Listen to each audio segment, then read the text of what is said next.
Hi, everybody. Welcome to Lady Jane's Salon, the virtual edition. I'm Ron Hogan. I am your host, and I am thrilled to be able to share some romance readers with you tonight. I guess whenever it is that you're watching, really, it doesn't have to be tonight.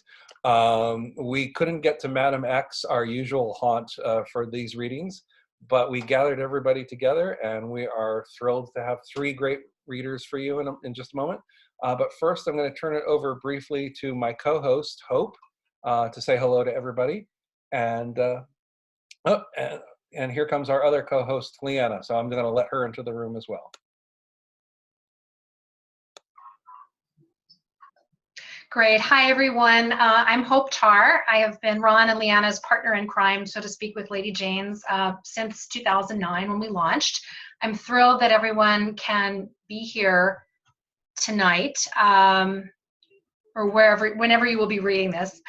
Thanks so much to Maya, our original co-founder, and Adriana and Skye for joining us today to share their wonderful books. I'm going to put in a little bit of a plea for our charity, Women in Need. We have been supporting Women in Need since the very beginning in 2009, and while all of us, I'm sure, are challenged by these sort of crazy cabin fever times, those supported by Women in Need are especially in dire straits. Formerly homeless moms and kids. So, at some point in this program, you can also Jane's website. It's winnyc.org. That's WINNYC.org. Obviously, there's a donation button on their site. If you can give even $5, which is our normal Lady Jane's admission, it would help so many families. Great. Thanks, Hope. And our other co-host, Leanna, has joined us as well. So I'm going to invite Leanna to say hello and introduce herself. Hello, everyone. I miss everyone, and I hope that everyone's doing well. And I'm sorry that we couldn't see your shining faces in person, but I'm thrilled to be able to join you virtually. And I just want to reiterate what Hope said. If there's anything that you can do to help our charity, Women in Need, Win NYC, that's a great thing to do right now. We're definitely in a situation where helping the most vulnerable is a great thing to be doing right now. I'll be tweeting throughout the night, so be sure to join us on Twitter at Lady Jane's Salon. On Twitter, we'll be tweeting and just enjoying all of this great romance fiction that we're going to bring to you throughout the night. And we hope to get back to you again in person soon. But thanks to our fantastic guests for being willing to adjust with us. And thank you, our audience, for being there with us, whether in person or not. We wouldn't be here without you. So thank you so much. Awesome. Thank you both, Hope and Leanna. I'm going to mute you both now and turn off your cameras. And then I am going to introduce the first of our readers, who is coming to us, I believe she's coming to us from Nashville, which is a pretty good distance. Let's see, unmuting her. Sorry, I apologize, everybody. This is the first time with the new technology. But Skye McDonald is the author of the Anti-Belle lifestyle romance series, and we are thrilled to have her to reading with us. And Skye, if you are all set, let's get your video on and have you join us. Thank you, Ron. So yeah, I'm actually not coming to you from Nashville. I am from Nashville, but I live here in New York. So just really excited to be here with you guys. Just excited for this virtual salon. This is the third book in my series, and so it will be actually releasing this coming Tuesday, which is April 28th. Each of my Anti-Belle books are standalone contemporary romance novels, which are set in Nashville. And so, yeah, you can read it as a standalone, but if you wanted to get started on the series, the first book is Not Suitable for Work, and the second book is Off the Record. And in each of those, you have a different set of main characters who appear as side characters later. So Nemesis is book 3, and I'm very excited about bringing this out. All of my books are available on Amazon. Nemesis is the story of Liv. Liv is that girl, bold, cool, fiercely loyal, and easy to blow off. Liv is a pro at guarding her heart and not taking things seriously. A champion ignoring Will Langer, her brother's best friend and Liv's personal nemesis. The broody jerk's stony silence is the last thing she needs during a season of change, and now he's sharing her house for the summer. Will has spent years behind a stoic expression, longing to make Liv see just how incredible she is. He'd give anything to tell her that she's his dream girl, but Liv is off limits. Her brother made that clear long ago. Living with her is going to be a challenge, but Will knows how to control his feelings, usually. So in this scene, as these two nemeses have been getting a little hotter and a little hotter over the summer, they are now at a point where the question is, do they define their relationship? And they have been talking about whether or not this is an official thing for two people who have spent a long time thinking they hated each other. And at this point, Will wants to know exactly where Olivia stands and what she wants them to be. But as that girl, Liv is nervous to bare her heart and name what she needs. So this is that scene from Olivia's point of view. I took my time settling into the seat. My palms were damp with nervousness, but messing with Will was irresistible. He leaned forward in his chair and set his glass on the mat on the desk, clearly ready to get down to business. I took a sip of whiskey and tried to remember all the things I'd planned to say. How should we do this? Simple. We should talk honestly. Do you want me to start? I nodded, so he said, well then, the purpose of this meeting is to establish, I snorted into my glass. Ugh, so formal. This isn't really a business meeting. He threw both hands up. Fine then, why don't you start? Say what you came to say. I lied when I said I didn't want to define us. His nod screamed, duh. Okay, so the bourbon burned to my throat while I tried to unknot my tongue. Liv, why are you so tense? He asked gently. I stared at him. Hello? Because I'm here with you, telling you that I want us to be official? Us? Liv and Will. Two people who have spent their adulthoods rolling their eyes at each other. Now I suddenly want... I stopped and stared at my lap. My volume cut in half as I said, I'm nervous over all that, and I'm afraid you'll think this is silly. My chair glided forward abruptly. Will pulled until our knees touched. I know, Liv. I know it's crazy how we went from, well, us to this. Believe me, it's blown my mind since the first moment. But you know I don't think this is silly, or else you wouldn't be here. Just tell me what you need. That simple statement hit a bullseye in my chest. While I chewed on my lip, his eyes darkened, so I leaned forward. Will sat back with a shake of his head. Talk first, then I'll think about letting you kiss me again. Oh, please, you've thought about it the whole time. He smiled. I've thought about it since the last time I kissed you, actually, but I can hold out a little longer. So disciplined, I sighed, then gathered my thoughts. Here we go. Yes, I would like to define us. To start, I need you to be honest with me.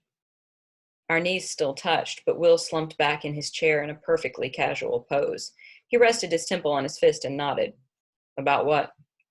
No, I mean, a lot seems to be changing in my life, and I need someone to be honest with me about that. I like how you don't let me bullshit, and I like how you push me to know what I want. So, more of that honesty? Will's lips curved into a small smile. We can't happen any other way. I nodded with another deep breath. I figured, but I wanted it said. Next thing, you don't have to make a lot of promises, but please don't vanish, okay? I don't want to text you one day and find you're not answering. I have meetings. No, I mean, at all. Will's brow creased, but he didn't speak. Tell me when it's over, I clarified. He still didn't speak, so I rolled the glass between my palms and barreled on. Last thing is, I'd like to know you weren't sleeping with anyone else. Dark eyes went wide.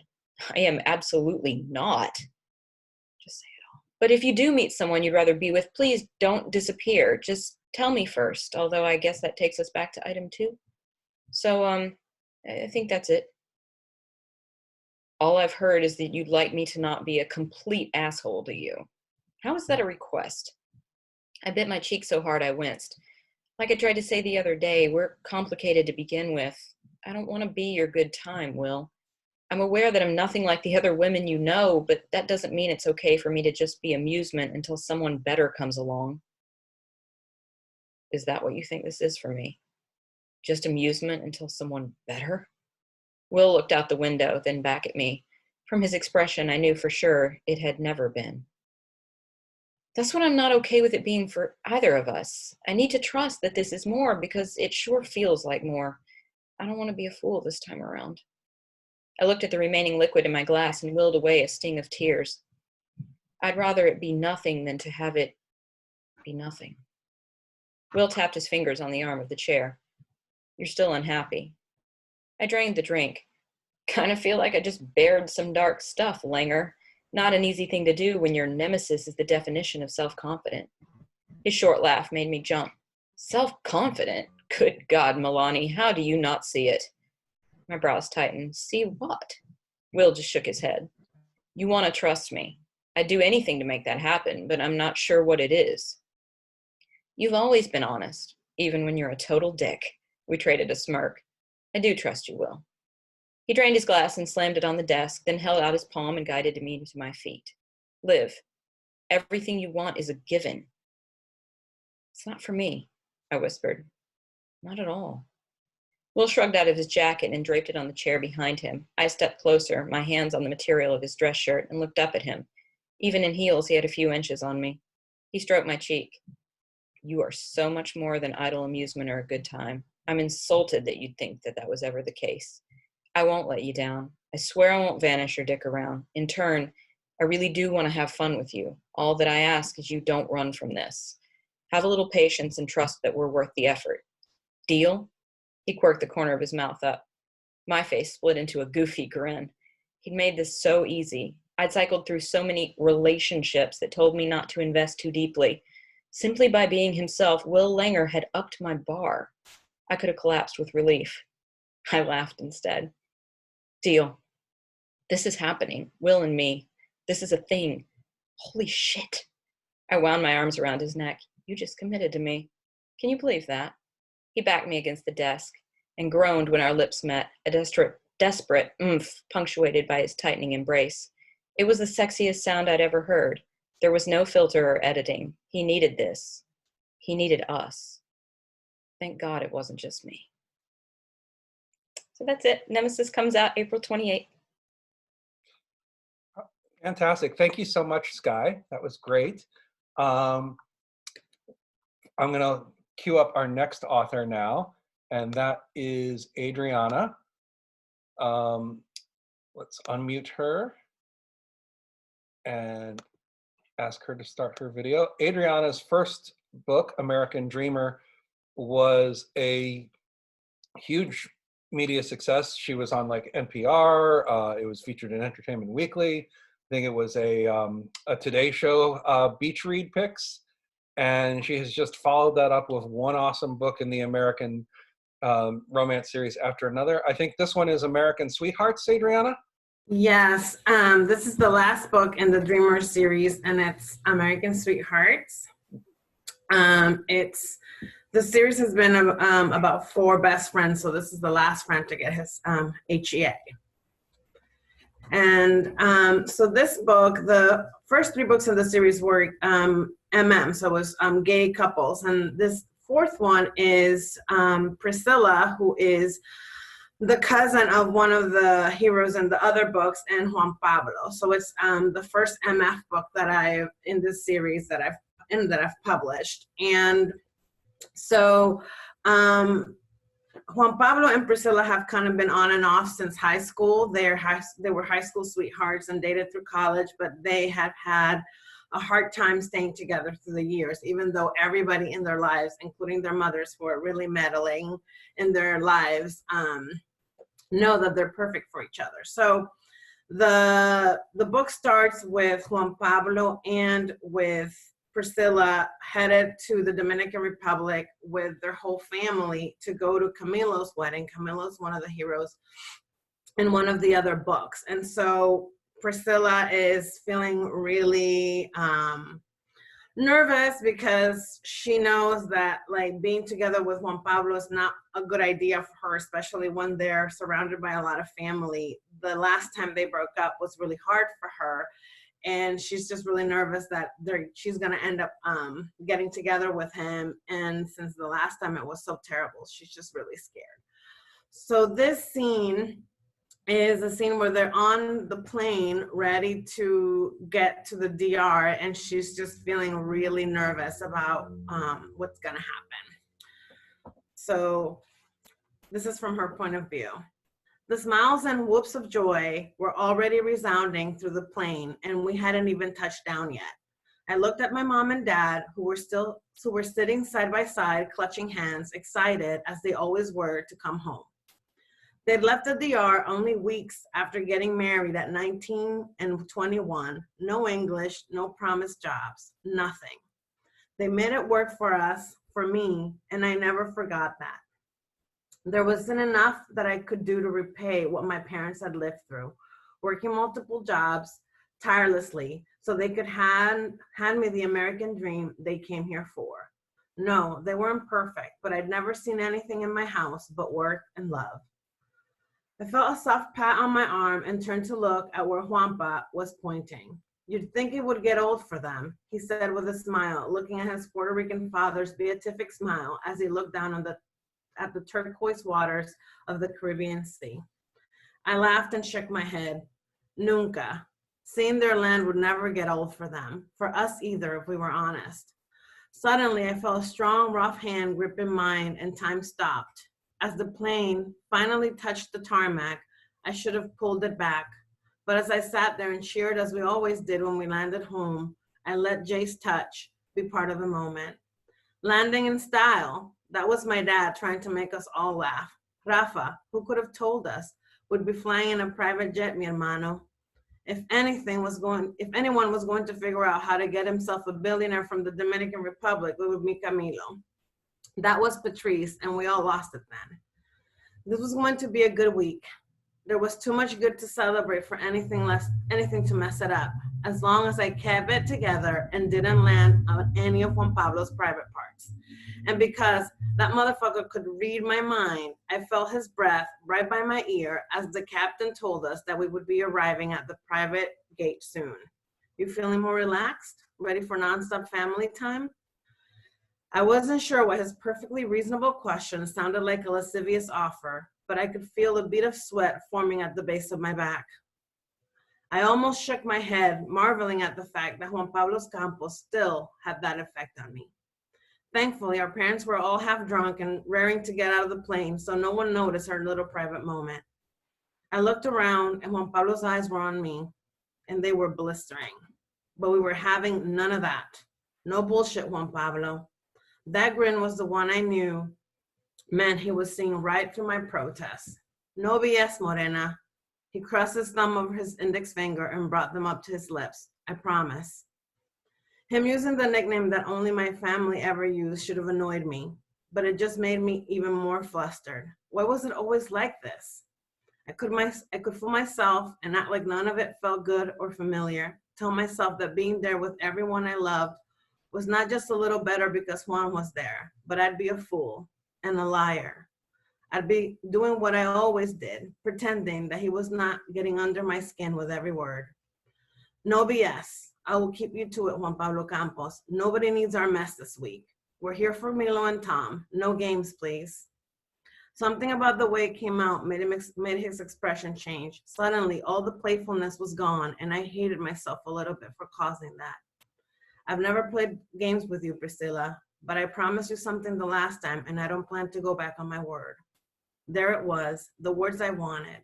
He was giving me what I'd asked for, but as I stepped onto the hangar, feeling the sea breeze running through the rafters, and as Wampa hung back with the others, I'd wished I'd kept my mouth shut.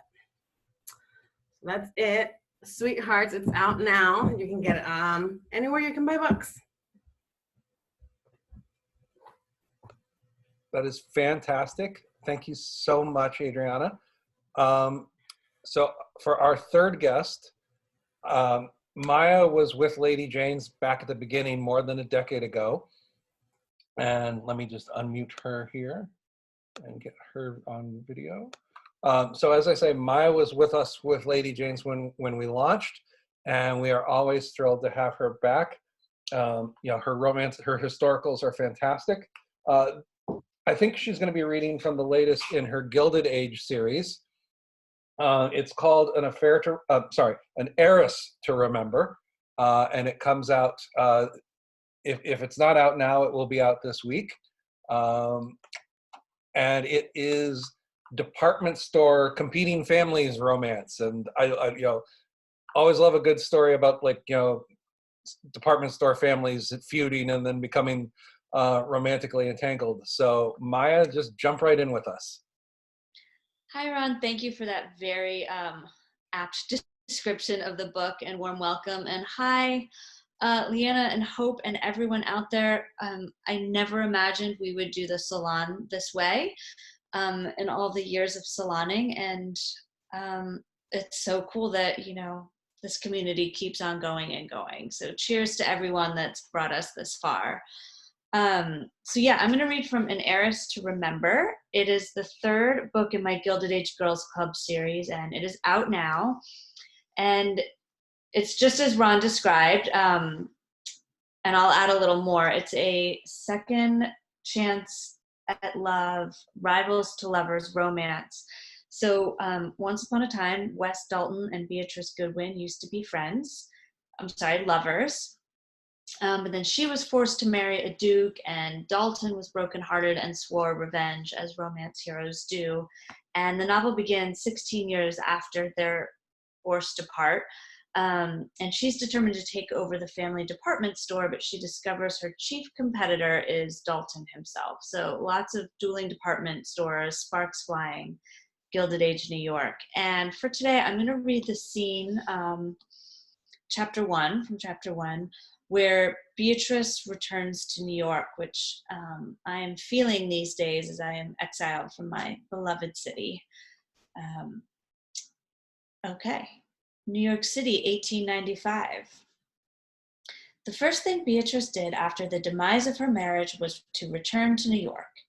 After nearly 16 years spent languishing in a crumbling old castle in a remote corner of the English countryside, the city seemed like the place to go.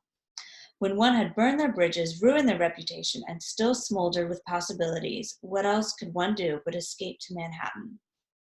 The place was full of opportunities for second chances, as long as one was mad and daring enough to seize them.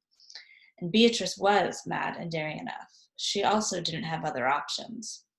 Because where else in the world was a divorced duchess to go? Despite the best efforts of the Duke, he hadn't been able to extinguish her spark. Though God knew he tried. She still shuddered thinking of his knock at the door. But that was all on the other side of the Atlantic. Good riddance. Finally, unencumbered, Beatrice stepped onto the dock and into the churning crush of humanity. She breathed in deeply. Some lumbering man beside her grumbled loudly. It smells like, she thought, home, just as he said, garbage. And to be clear, it did smell like garbage.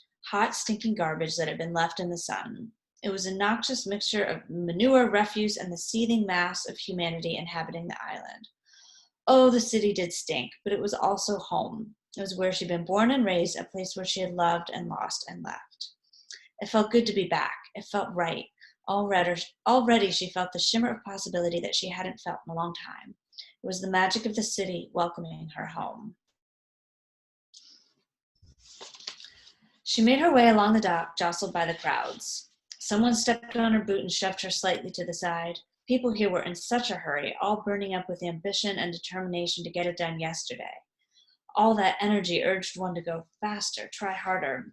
It took an extraordinary effort just to keep up. Some found it exhausting. Beatrice found it exhilarating. When Beatrice saw Henry, the family's longtime driver, she shot her hand in the air for a wild, undignified wave unbefitting a duchess. "Henry, hello." He smiled when he saw her. "Welcome back, Duchess." "Oh, Henry, shush. I left her back in England. I feel like Miss Goodwin again." They sorted out the bags, and there weren't too many. She'd left most of her Duchess dresses behind, as they was the sort of gowns one wore when languishing in a drafty old castle, trying to blend in with the woodwork.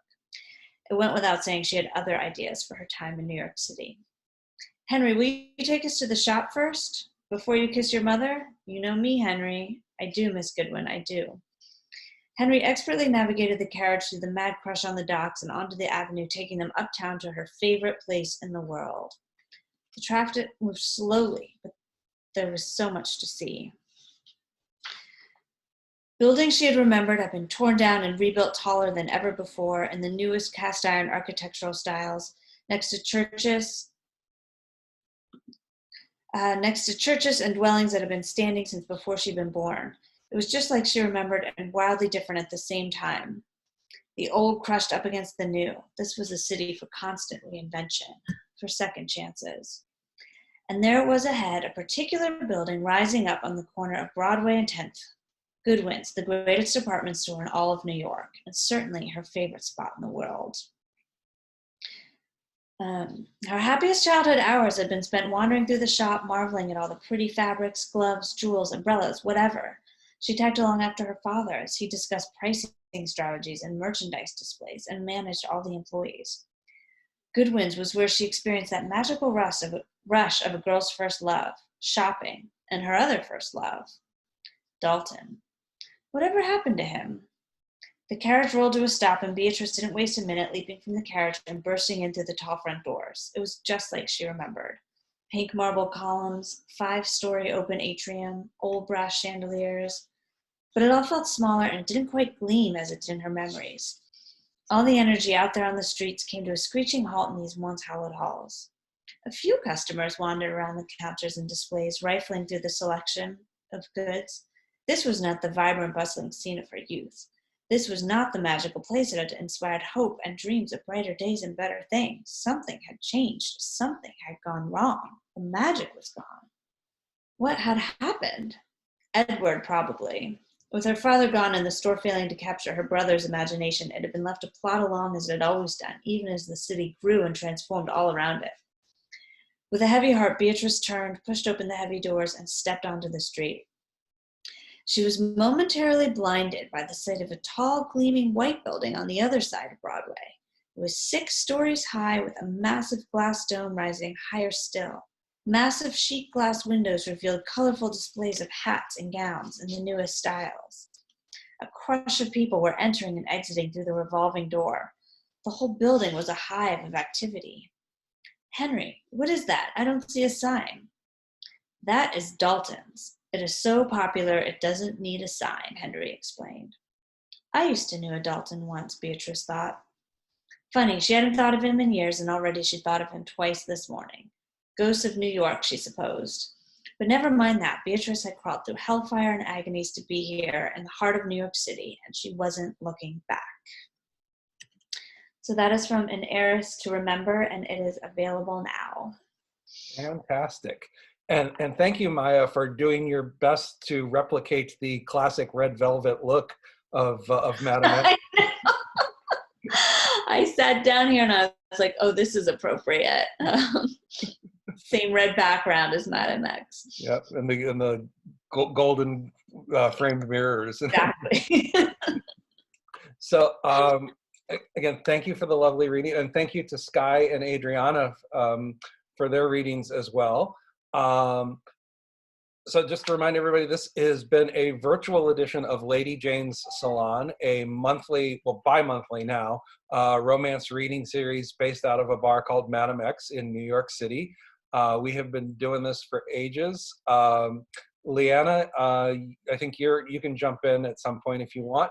Yes, I would actually love to, because mentioning Madame X, of course, as a bar, has been really hit by everything that's happened. So on our Twitter, there's a link to the GoFundMe to support the staff of Madame X. So you can donate right there. I just did. And so I'll be, as we live tweet tonight, if you're able to signal boost that GoFundMe and throw our amazing Alex, those of you who've been to the salon, you know how great Alex is. He takes such good care of us as a bartender. So if you're able to chip in and help keep Madam X afloat so that we have a place to go back to, we would really be very grateful for that. Also, we'll be tweeting the link to Win NYC. On Twitter, it's WINNYC_org. Yeah, again, anything that you're able to do. I know it's a tricky time for everybody, but we always appreciate your generosity, because that's one of the underpinnings of the salon for us since we started, was to make sure that we're always giving back too. So we got to take care of each other. And I so dearly appreciate the fantastic romance I just heard. I love you all, and I can't wait to hug you all in person. Yep. And I'm unmuting Hope now so that Hope can join in. Hi Hope? guys, I unfortunately have had some technical difficulties because this is real life. But so I've heard part of your lovely readings. I will look forward to tuning in with everyone else when we launch this and listening to them uninterrupted. Thank you, Leanna, for everything you said. Ron, thank you for organizing this. You've helmed it for all of this. Just to send the corrected link, the link to our charity is actually winnyc.org, no underslash. So again, we'll be retweeting that. Leanna has already tweeted from our account the link to the GoFundMe for the WIN employees. Many of you know Alex. Some of you who've been with us a long, long time know the bar manager, Karen.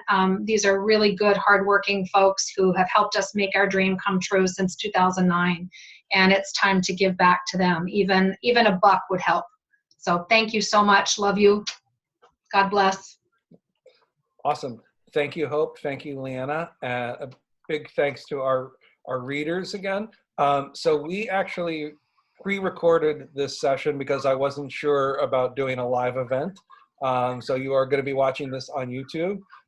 Depending on how we feel about how this went out, future events may be live, or this may turn out to be a really great format where we can just grab a writer whenever they're available and put it up online and share it with you all. I'm thrilled to be able to share some romance fiction with you during our sheltering in place. You know, if we end up doing more of these, great. Otherwise, I'm really looking forward to being together with all my fellow New York fans at Madam X. And yeah, I just want to reiterate the support for WIN and for Madam X that you all have mentioned. And if there are local organizations wherever you're watching this from that you want to support, go ahead and do that too. Every little bit for everybody helps in this time. Thank you so much for joining us for this, and one way or another, we will see you again soon.